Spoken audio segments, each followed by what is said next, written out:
Let us look at this example. The average monthly sales based on past experience of a particular brand of toothpaste in departmental store is rupees 200.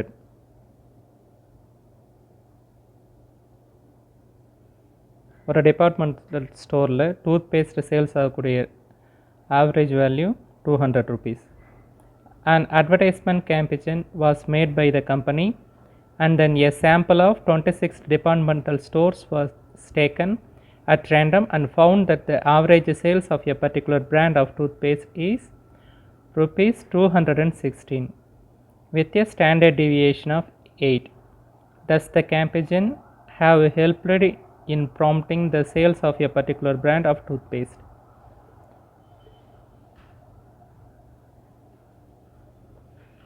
இந்த டூத்பேஸ்ட்னுடைய விளம்பரம் வரத்துக்கு முன்னாடி அதனுடைய sales வந்து departmental ஸ்டோரில் 200 ரூபான்னு இருக்குது. இப்போ அந்த டூத்பேஸ்ட்டை அட்வர்டைஸ்மெண்ட் பண்ணுறாங்க. பண்ணதுக்கப்புறமா ஒரு 26 டிபார்ட்மெண்டல் ஸ்டோரை செலக்ட் பண்ணுறாங்க. எத்தனை மொத்தம் 26 டிபார்ட்மெண்டல் ஸ்டோர்ஸ் அது செலக்டட். விளம்பரம் வந்ததுக்கப்புறமா ஆவரேஜ் சேல் வந்து எவ்வளோ இன்க்ரீஸ் ஆகுதுன்னா rupees 216 வந்து இன்க்ரீஸ் ஆகுது. ஸ்டாண்டர்ட் டிவியேஷனுடைய வேல்யூ வந்து 8. இப்போ does the campaign have helped in prompting the sales of a particular brand of toothpaste? இப்போ இந்த விளம்பரம் அந்த டூத்பேஸ்டுடைய சேல்ஸ்க்கு ஹெல்ப் பண்ணியிருக்குதான்றதை ஜட்ஜ்மெண்ட் பண்ணணும். இப்போ நம்ம இது வரைக்கும் பார்த்தது எல்லாமே லார்ஜ் சாம்பிள்ஸ். அதனுடைய சைஸ் வந்து என்ன இருக்குன்னா 30 விட அதிகமாக இருக்கும். ஆனால் இப்போ இந்த ப்ராப்ளத்தில் எத்தனை ஸ்டோர்ஸ் தான் எடுத்துருக்குறாங்க சாம்பிளுக்கு? எல்லா ஸ்டோர்ஸும் எடுக்கல. ஒரு 26 ஸ்டோர்ஸ் மட்டும்தான் செலக்ட் பண்ணியிருக்கிறாங்க. அந்த 26 ஸ்டோரில் விளம்பரம் வந்ததுக்கப்புறமா சேல் எவ்வளோ இன்க்ரீஸ் ஆகிருக்கு? Average mean value 216 rupees. இதில் என்னுடைய மதிப்பு என்னன்னு தெரியுது 26. இது 30 விட கம்மியாக இருக்குது. அப்போ லார்ஜ் சாம்பிள்ஸ் டெஸ்ட்டை நம்ம யூஸ் பண்ண முடியாது. அடுத்தது என்னென்ன கொடுத்துருக்காங்கன்னா மீன் வந்து கொடுத்துருக்காங்க. மீனுடைய வேல்யூ 216. தென் ஸ்டாண்டர்ட் டிவியேஷனுடைய வேல்யூ சிக்மா rupees 8. இந்த சாம்பிள்ஸ்க்கு பேர் வந்து ஸ்மால் சாம்பிள்ஸ். ஸ்மால் சாம்பிள்ஸை சால்வ் பண்ணுறதுக்கு நம்மளுக்கு எது ஹெல்ப் பண்ணுன்னா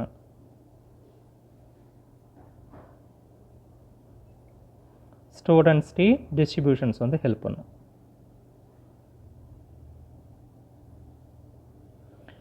சரி, ஹூ இன்வென்டட் டி டெஸ்ட்? இந்த டி டெஸ்ட் கிரியேட் ஆகி 107 இயர்ஸ் ஆகுது. இதை கிரியேட் பண்ணவர் வந்து வில்லியம் சாலி கோசட்டுங்கிறவர். Gosset published the t test in Biometrika in 1908 but was forced to use a pen name by his employer who regarded the fact that they were using the statistics as a trade secret. இவர் இந்த statistics டெஸ்ட்டை அவருடைய பேரில் publish பண்ணாமல் ஒரு நிக்நேம்லாம் publish பண்ணியிருக்கிறார். அதுக்கு பேர் வந்து ஸ்டூடெண்ட் டி டெஸ்ட்னு பப்ளிகேஷன் பண்ணியிருக்கிறார். பெரும்பாலும் எல்லா மேத்தமெட்டிஷியன்ஸும் அவங்களுடைய பேர்லேயே தான் எந்த ஹைப்போதீசிஸாக இருந்தாலும் தியரமாக இருந்தாலும் அவங்க பேரை தான் வெளியிடுவாங்க. ஆனால் இவர் என்ன பண்ணியிருக்கிறாருன்னா கொஞ்சம் மாதத்தில் நிக்நேமில் வெளியிட்டிருக்கார். ஸ்டூடெண்ட் டி டெஸ்ட் அப்படின்னு சொல்லிட்டு வெளியிட்டிருக்கார்.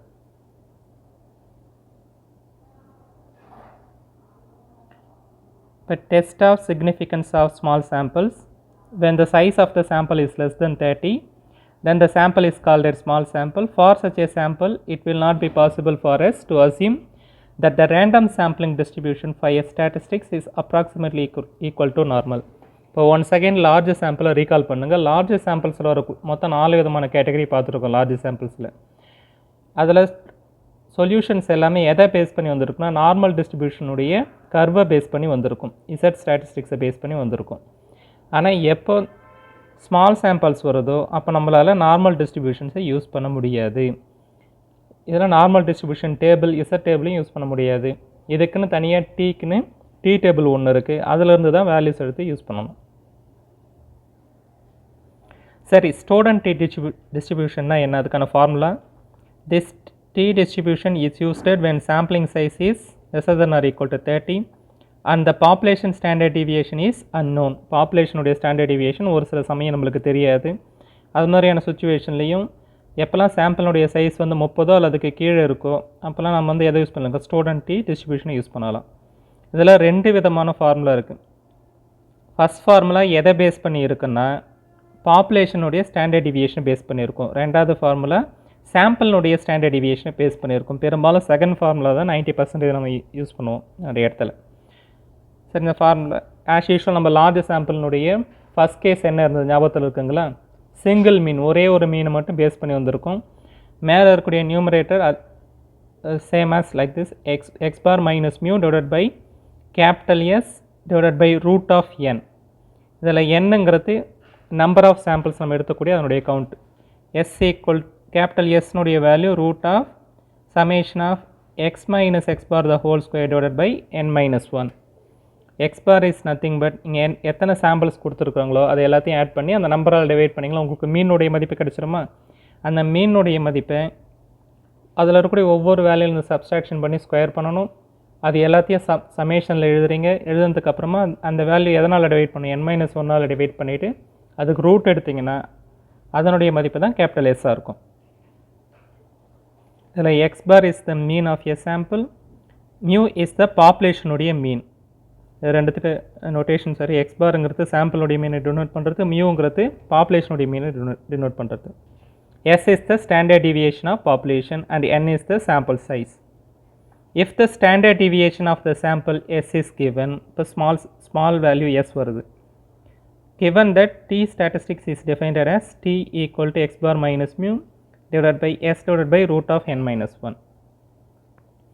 இப்போ இந்த சரி கேபிட்டல் எஸ்க்கும் ஸ்மால் எஸ்க்கும் என்ன ரிலேஷன்ஷிப்னா n s square equal n minus 1 multiplication with capital S square.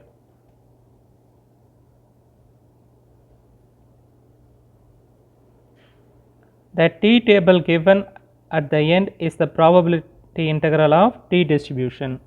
T table நான் உங்களுக்கு அடுத்த ஸ்லைடில் காட்டுறேன். இந்த T tableங்கிறது இன்டகிரேஷனை பேஸ் பண்ணி வந்துருக்கு. அந்த லிமிட்னுடைய இன்டகிரேஷனை பேஸ் பண்ணி வந்திருக்கும். The T distribution has the different value for each degree of freedom and when the degree of freedom are infinitely large, T distribution உடைய கர்வ் எப்படி மாறுனா நார்மல் டிஸ்ட்ரிபியூஷன் கர்வாக மாறும். சரி, இதில் டிகிரி ஆஃப் ஃப்ரீடம்னா என்ன?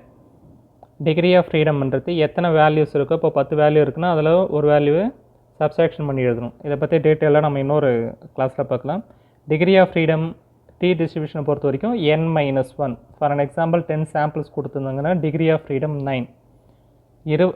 ஒரு 25 சாம்பிள்ஸ் கொடுத்துருந்தாங்கன்னா டிகிரி ஆஃப் ஃப்ரீடம் வந்து 24. இப்போ இந்த டிகிரி ஆஃப் ஃப்ரீடம் இன்க்ரீஸ் ஆக 30 தாண்டி போகும்பொழுது ஏறக்குறைய டி டிஸ்ட்ரிபியூஷனுடைய கர்வ் வந்து நார்மல் டிஸ்ட்ரிபியூஷன் கர்வாக நம்மளுக்கு தெரியும்.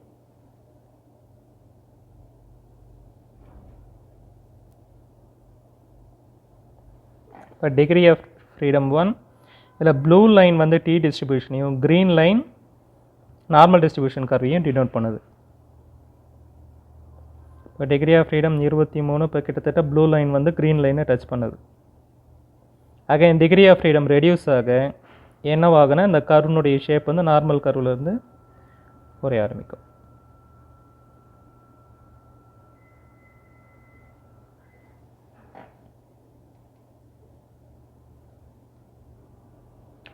நான் இந்த டயக்ராமை எதுலேருந்து எடுத்தேன்னா கூகுளில் சர்ச் பண்ணும்போது ஜியோஜிப்ரா ஆப், இதை பற்றி நான் உங்களுக்கு நிறைய டைம் சொல்லியிருக்கிறேன். இந்த ஜியோஜிப்ரா ஆப் இந்த வெப்சைட்லேயே தனியாக என்ன பண்ணுவாங்கன்னா நிறைய காலேஜ் ப்ரொஃபஸர்ஸ் அவங்களுடைய வீடியோ லெக்சர்ஸ்லாம் அப்லோட் பண்ணியிருப்பாங்க. அதே மாதிரி அனிமேஷன்ஸ், வரையெல்லாம் எப்படி வரைகிறதுன்றதுக்கான வீடியோஸ் நிறைய இருக்கும். நான் அதிலேருந்து தான் நான் உங்களுக்கு எடுத்து கொடுத்துருக்கேன் அந்த வீடியோவை. இப்போ இங்கே ரைட் சைட் கார்னரில் பார்த்தீங்கன்னா உங்களுக்கு க்ரியேட் கிளாஸ்னு இருக்கும். ஜியோஜிப்ராங்கிற வெப்சைட்டில் வேர்ல்டு ஓவரில் இருக்கக்கூடிய ப்ரொஃபஸர்ஸ் அவங்களுடைய வீடியோஸை ஷேர் பண்ணியிருப்பாங்க. அதேமாதிரி அனிமேஷன்ஸ் இருக்கும். நீங்கள் அதெல்லாம் கொஞ்சம் ரெஃபர் பண்ணிங்கன்னா அப்படியே வெறும் மொனட்டானஸாக படிக்காமல் கொஞ்சம் அனிமேஷன்ஸாகவும் அந்த கான்செப்டை நம்ம பார்க்க முடியும்.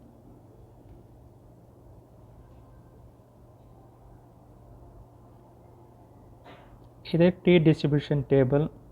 இதில் லெஃப்ட் சைடில் இருக்கக்கூடிய ஃபஸ்ட் காலம்னு வந்து டிகிரி ஆஃப் ஃப்ரீடத்தை டினோட் பண்ணுது. மேலே 2 டெல்டேஸ் 0.5, அடுத்து 0.05ங்கிறது 5% லெவல், 0.1ங்கிறது 1% லெவல். பெரும்பாலும் நம்மளுக்கு இந்த 0.5ங்கிற இந்த டேபிளும் 0.1ங்கிற இந்த 2 காலம் மட்டும்தான் தேவைப்படும்.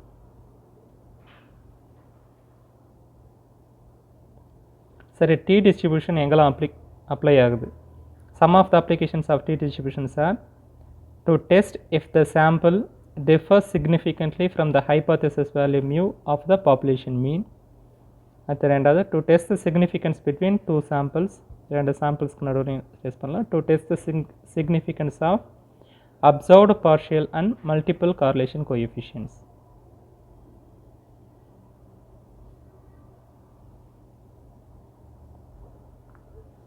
இப்போ டி டெஸ்ட்டில் அடுத்து இம்பார்ட்டண்ட்டாக கான்ஃபிடன்ஸ் லிமிட்ஸ் பற்றி படிக்கணும். அதை படிக்கிறதுக்கு நம்மளுக்கு என்ன தேவைன்னா அப்சல்யூட் வேல்யூ ஃபங்க்ஷன் பற்றி தெரிஞ்சிருக்கணும். நிறைய பேர் நீங்கள் ஏற்கனவே லோயர் கிளாஸில் படிச்சிடலாம். சரி, அப்சல்யூட் வேல்யூ ஃபங்க்ஷன்னா என்ன? Modulus of x equal x. Modulus of எக்ஸை எப்படி டிஃபைன் பண்ணியிருப்பாங்கன்னா x greater than or equal to 0. இதுவே எக்ஸ்னுடைய மதிப்பு 0 விட நெகட்டிவ் நம்பராக இருந்ததுன்னா மைனஸ் எக்ஸ்னு வரும். -5ன்னு நான் மாடுலஸ் ஆஃப் -5னா நம்மளுக்கு ஆன்சர் என்னன்னு தெரியும், +5ன்னு தெரியும். இதே மாடுலஸ் ஆஃப் 7ன்னு நீங்கள் தரும்பொழுது ஆன்சர் வந்து 7. அது ஏன் -5ன்னு தரும்போது மட்டும் +5ன்னு மாறுது, மாடுலஸ் 7ன்னு தரும்போது ஏன் நம்மளுக்கு 7ஏ வந்து கிடைக்குது? இந்த அப்சல்யூட் வேல்யூ ஃபங்க்ஷனுக்கு கமாண்ட் எப்படி கொடுத்துருப்பாங்கன்னா, வரக்கூடிய நம்பர் ஒரு பாசிட்டிவ் நம்பராக இருந்ததுன்னா அதை நீ அப்படியே தரணும். X greater than or equal to 0னா நம்மளுக்கு எக்ஸ்னே கிடைக்கும். அதனால தான் மாடுலஸ் ஆஃப் 7ன்னு கிடைக்கும் பொழுது ஆன்சர் 7ன்னு தந்தது. ஒருவேளை நான் தரக்கூடிய நம்பர் வந்து நெகட்டிவ் நம்பராக இருந்ததுன்னா அது என்ன பண்ணணும், மைனஸால் மல்டிஃபிகேஷன் பண்ணிவிட்டு அதை பாசிட்டிவ் நம்பராக மாற்றி தரும். இப்போ ஆல்ரெடி என் கையில் என்ன இருக்குன்னா -5. -5ஐ மைனஸால் மல்டிஃபிகேஷன் பண்ணும்போது +5ன்னு மாறும். நீங்கள் எடுத்து இது மாதிரி தான் அப்சல்யூட் வேல்யூ ஃபங்க்ஷனை டிஃபைன் பண்ணியிருக்கிறாங்க. நம்ம என்ன பண்ணுறோன்னா வெறும் அந்த ஃபார்முலா பற்றி தெரியாமலே நம்ம அப்சல்யூட் வேல்யூ ஃபங்க்ஷனை யூஸ் பண்ணிகிட்ருக்கோம். புரியுதுங்களா? இப்போ நெகட்டிவ் நம்பர் வந்ததுன்னா அதை மைனஸால் மல்டிஃபிகேஷன் பண்ணி பாசிட்டிவ் நம்பராக மாற்றி நம்மளுக்கு தரும். இது பாயிண்ட் நம்பர் 1. சரி, அடுத்து இதில் இன்னொரு முக்கியமான விஷயம் ஒன்று கவனிக்கணும். இப்போ அந்த மாடுலஸ் ஆஃப் 6னுடைய ரேஞ்சு பார்த்திங்கன்னா தெரியுது இல்லைங்களா? மாடுலஸ் ஆஃப் 6னுடைய ரேஞ்சு 0லேருந்து 6 வரைக்கும் டிஸ்டன்ஸ் இருக்குது. அடுத்தது 0லேருந்து லெஃப்ட் சைடில் -6 வரைக்கும் டிஸ்டன்ஸ் இருக்குது. இப்போ நான் ஒரு கேள்வி உங்களுக்கு கேட்குறேன். மாடுலஸ் ஆஃப்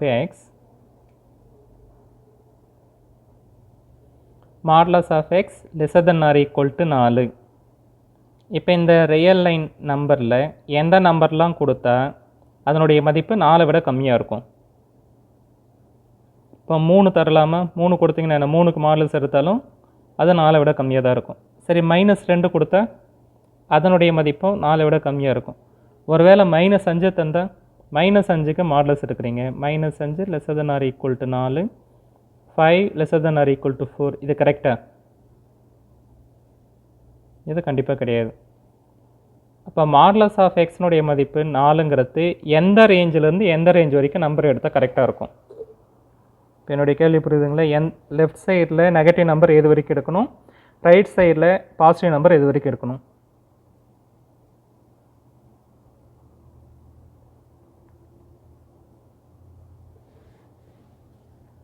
நான் சொல்கிறேன், இது கரெக்டானு பாருங்கள். இப்போ -4 லெஃப்ட் சைடில் -4, ரைட் சைடில் +4. இப்போ +4 தாண்டி ரைட் சைடில் நீங்கள் கிராஸ் பண்ணிங்கன்னா 5 வருமா? அப்போயும் 5 greater than or 5 lesser than or equal to 4 அதுவும் வர முடியாது. -5ன்னு கொடுத்தாலும் ஏற்கனவே பார்த்தோம், அதுவும் வந்து சரியான முடிவாக இருக்குது. இப்போ modulus of x lesser than or equal to 4க்கு ஒன்று 4க்கு ஈக்குவலாக இருக்கணும், இல்லை அதை விட கம்மியாக இருக்கணும். அதோடைய ரேஞ்ச் எதுலேருந்து எது வரைக்கும் இருக்கும்? -4லேருந்து +4 வரைக்கும் இருக்கும். சரி, இப்போ modulus of x lesser than or equal to 5ன்னு தரேன். இப்போ -5ல் எது வரைக்கும் நம்மளால் போகலாம்? எக்ஸனுடைய மதிப்பை கொடுத்தீங்கன்னா 5 விட கம்மியாக வரும். அடுத்தது பாசிட்டிவ் நம்பரில் எது வரைக்கும் போனீங்கன்னா அதனுடைய மதிப்பு 5 விட கம்மியாக வரும்? -5லேருந்து 0 வரைக்கும், அடுத்தது 0லேருந்து +5 வரைக்கும். அப்போ இதனுடைய range modulus of x lesser than or equal to 5ன்னு சொல்கிறதே வேறு எப்படி சொல்லலாம்? -5 lesser than or equal to x lesser than or equal to 5. இந்த ரேஞ்சில் தான் நீங்கள் நம்பர் கொடுத்தீங்கன்னா மதிப்பு 5 விட கம்மியாக வரும். இங்கே -5ஐ தாண்டி லெஃப்ட் ஹேண்ட் சைடு போனாலோ அல்லது 5ஐ தாண்டி நீங்கள் ரைட் ஹேண்ட் சைடில் போனீங்கனாலோ இந்த இன்இக்வாலிட்டி சாட்டிஸ்ஃபை ஆகாது. புரியுதுங்க? அப்போ இன் ஜென்ரல் நான் எப்படி எழுதணும்? Modulus of x lesser than or equal to a. இந்த நம்பர்னுடைய நெகட்டிவ் நம்பர் மைனஸ் ஏ, இதனுடைய range minus a less than or equal to x less than or equal to a. இப்போ ஏ இருக்க வேண்டிய இடத்த 5 சப்ஸ்டியூஷன் பண்ணுங்கள். ஆன்சர் என்ன கிடைக்கும்? -5 less than or equal to x less than or equal to 5. A இருக்க வேண்டிய இடத்துல ஆரை சப்ஸ்டியூஷன் பண்ணால் என்ன வரும்? -6 less than or equal to x less than or equal to 6. இப்போ modulus of x less than or equal to ஏனுடைய alternate form -a less than or equal to x less than or equal to a. இதுக்கான diagram absolute value ஃபங்க்ஷனுக்கு இந்த diagram வந்து வரும்.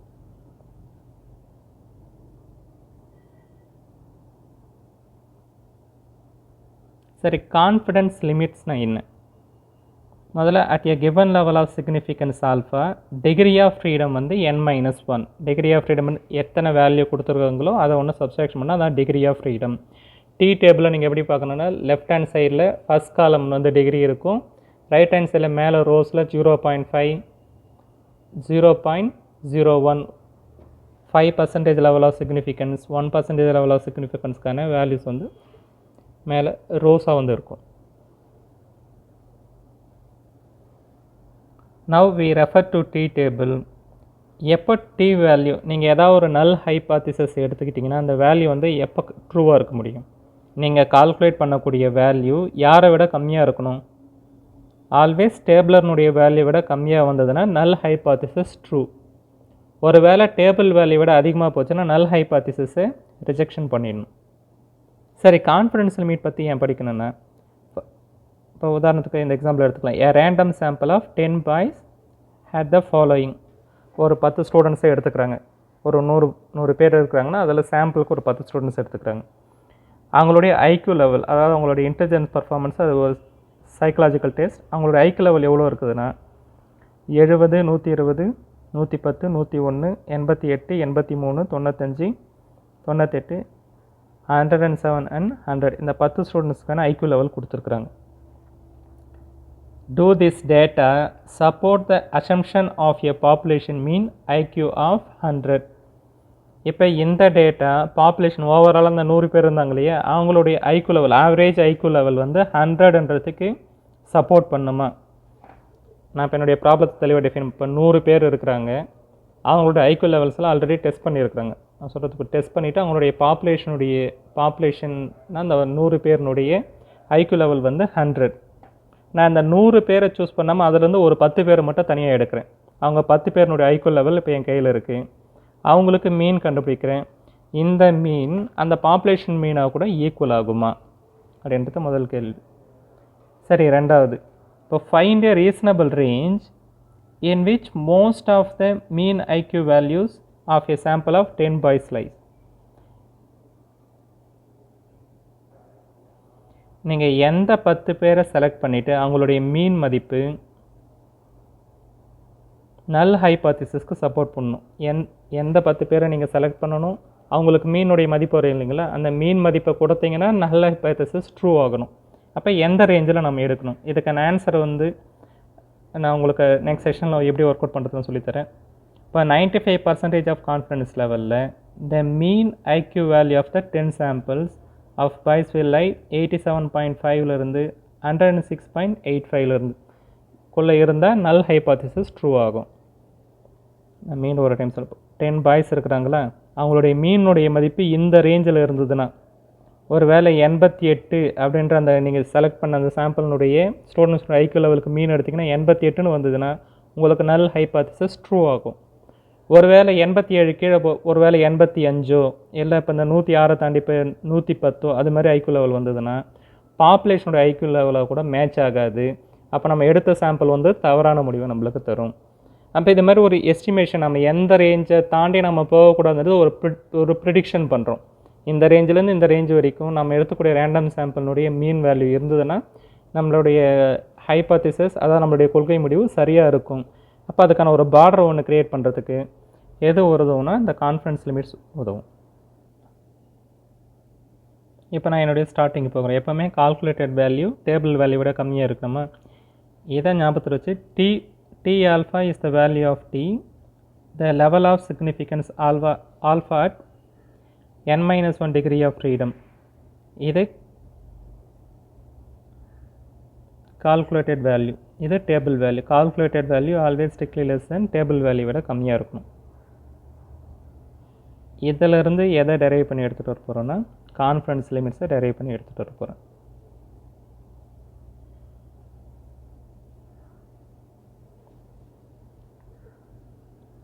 Answer எப்படி கிடச்சி?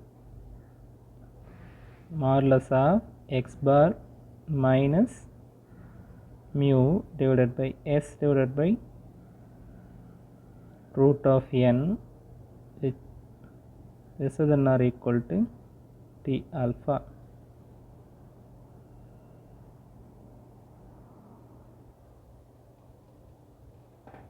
இந்த strictly less than t alphaவை எப்படி எழுதலாம்னா minus t alpha left hand sideல strictly less than modulus of x bar minus mu divided by s divided by root of n strictly less than t alpha. இப்போ இந்த s divided by root of nங்கிறது ஒரு positive number. இது ரெண்டு side multiplication பண்ணும்போது எப்படி change ஆகுனா இப்போ இந்த ஃபார்மை ரெண்டு சைடும் எதனால் மல்டிஃபிகேஷன் பண்ணிவிட்டேன்? s பை ரூட் ஆஃப் என்னால் மல்டிஃபிகேஷன் பண்ணிவிட்டேன். இப்போ கீழே இது கேன்சல் ஆகிட்டு லெஃப்ட் ஹேண்ட் சைடில் minus s divided by root of n into t alpha strictly less than மைனஸை காமனாக வெளியே எடுத்துருக்கு. இதுக்கான ரீசன் நான் சொல்கிறேன். Modulus of minus mu x minus bar modulus s divided by root of n into t alpha. இதில் எது மாறிட்டு இருக்கும்னா சாம்பிளினுடைய மீன் வந்து மாறிட்டு இருக்கும். எது ஸ்டாண்டர்டாக இருக்குன்னா பாப்புலேஷனுடைய மீன் வந்து ஸ்டாண்டர்டாக இருக்கும். இப்போ மாடுலஸ் ஆஃப் மைனஸ் 5ன்னு எழுதுனா அது எப்படி எழுதலாம்? ப்ளஸ் 5ன்னு எழுதலாமா? அப்போ இந்த ஃபார்மை நான் எப்படி எழுதுனா மியூ மைனஸ் எக்ஸ் பார்னு அடுத்த ஸ்டெப்பில் மாற்றி எழுத போகிறேன்.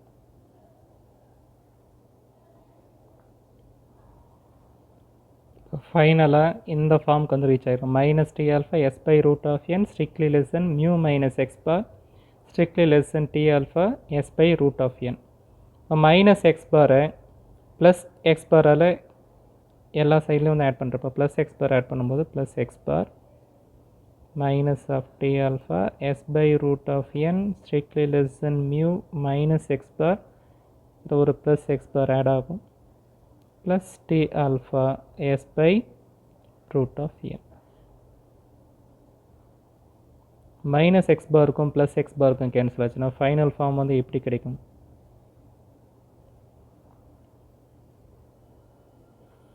minus x bar t alpha s divided by root of n strictly less than mu strictly less than x bar plus t alpha s divided by root of n. இப்போ இந்த x bar minus t alpha s divided by root of n-ஐயும் x bar plus t alpha s divided by root of n-ஐயும் combine பண்ணி x bar plus or minus t alpha s divided by root of n இந்த formula எழுதணும். அந்த 95% of confidence interval வரும்பொழுது D இங்கே alpha இருக்க வேண்டிய இடத்துல 0.05 டீனுடைய கரஸ்பாண்டிங் வேல்யூ என்னவோ அதை சப்ஸ்டியூஷன் பண்ணி சிம்பிளிஃபிகேஷன் பண்ணணும். 99% ஆஃப் கான்ஃபிடன்ஸ் இன்டர்வல் வரும்போது 1% இங்கே டீனுடைய வேல்யூ 0.01 டி டேபிளில் என்ன வேல்யூ இருக்கோ அதை s divided by root of n என்னங்கிறது சாம்பிளுடைய சைஸு எக்ஸ் பார். ஏன்னா உங்களுக்கு இவ்வளோ பெரிய எக்ஸ்ப்ளனேஷன் கொடுத்துருக்குன்னா கான்ஃபிடன்ஸினுடைய லிமிட்ஸ் எதுக்காக டெரைவ் பண்ணுறோன்றது தெரியணும். எடுத்தோடனே நான் உங்களுக்கு கான்ஃபிடன்ஸ் லிமிட்ஸ் இந்த ஃபார்மில் தான் இருக்கும் அப்படின்னு நான் சொன்னேன்னா அது உங்களுக்கு கொஞ்சம் அண்டர்ஸ்டாண்ட் பண்ணிக்கிறதுக்கு சிரமமாக இருக்கனால இவ்வளோ பெரிய எக்ஸ்ப்ளனேஷன் உங்களுக்கு வந்து கொடுத்துருக்குறேன். இப்போ இதிலேருந்து என்ன தெரியுது? இப்போ ஒரு 100 சாம்பிள்ஸ் இருக்குன்னா அதில் இப்போ 100 இதான் வந்து மெயின் பாப்புலேஷன். இதிலேருந்து ஒரு ஸ்மால் சாம்பிள் சைஸ் வந்து இருக்குதுங்க. அந்த சாம்பிளுடைய சைஸ் வந்து 30ஓட கம்மியாக இருக்குது. இப்போ பர்டிகுலராக ஒரு 20 இருக்குதுன்னா இந்த பாப்புலேஷன் மீனுக்கு சப்போர்ட் பண்ணுற மாதிரி நீங்கள் எடுத்த 20 பேருனுடைய எக்ஸ் பார் எந்த ரேஞ்சில் வரணுன்றதை யார் டிசைட் பண்ணுவாங்க? எக்ஸ் பார் எந்த ரேஞ்சில் வந்தால் நல் ஹைபோதீசிஸ் ட்ரூ ஆகும். அதனுடைய value x bar plus or minus t alpha s divided by root of n. நீங்கள் எடுக்கக்கூடிய 20 பேருனுடைய மீனுடைய மதிப்பு இந்த ரேஞ்சில் வந்துருச்சுன்னா ஆட்டோமேட்டிக்காக உங்களுக்கு நல் ஹைபோதீசிஸ் ட்ரூ ஆகும். ஒருவேளை இந்த ரேஞ்சில் வரலன்னா நல் ஹைபோதீசிஸ் வந்து ரிஜெக்ட் ஆகிடும்.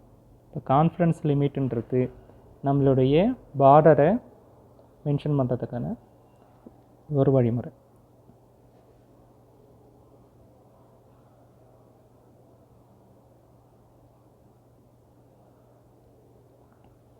Thank you so much for listening and have a great time.